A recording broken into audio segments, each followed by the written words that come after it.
Hey everyone, and in this video I'm going to go over viewpoint number 25 in the book 40 Stories Celebrating 40 Years of Star Wars from a Certain Point of View.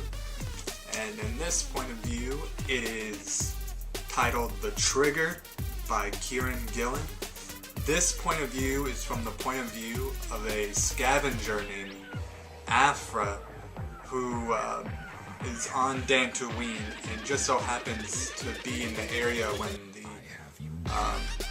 the Empire will come down to see if they see any rebels at the rebel base. So she hurries through all these thorn bushes in the woods and everything to go back to her ship, the Archangel, when the stormtroopers are all around it.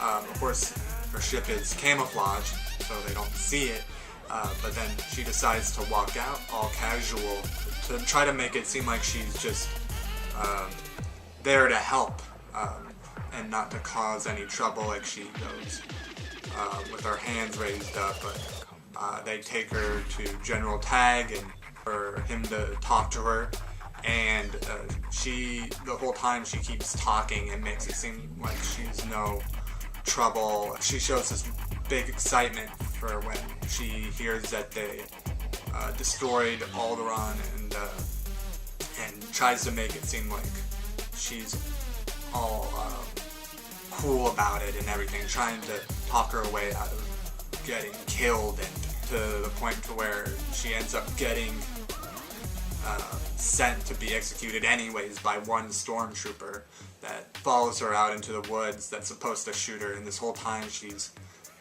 talking her way through it with the stormtrooper, just being all chatty, and while at the same time while she's chatting with the stormtrooper, coming up with a plan to get herself out of trouble.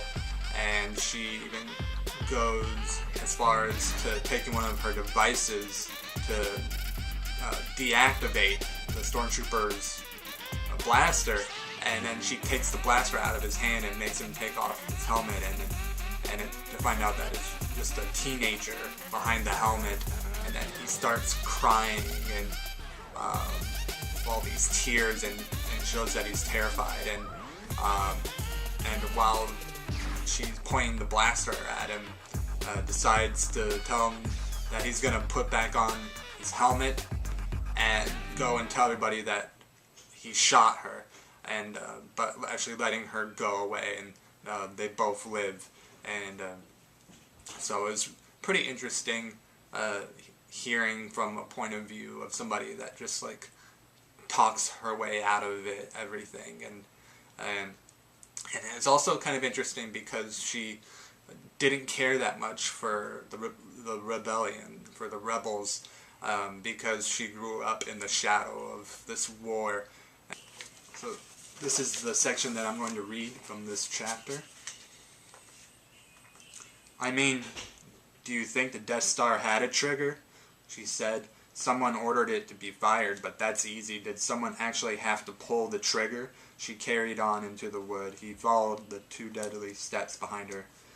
"I'll bet there wasn't. I bet it's a bunch of people so everyone can have some deniability of responsibility. 6 engineers all charging up firing chambers, and it's only when they're all powered up the weapon engages. That's how I do it. Because if someone has the weight of knowing they killed a whole planet on them, that could break them. They could just not press the button.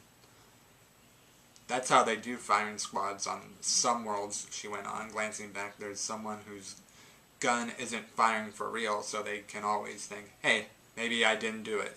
It's those little illusions that get us through. It's hardest when you've got no way to self-deceive."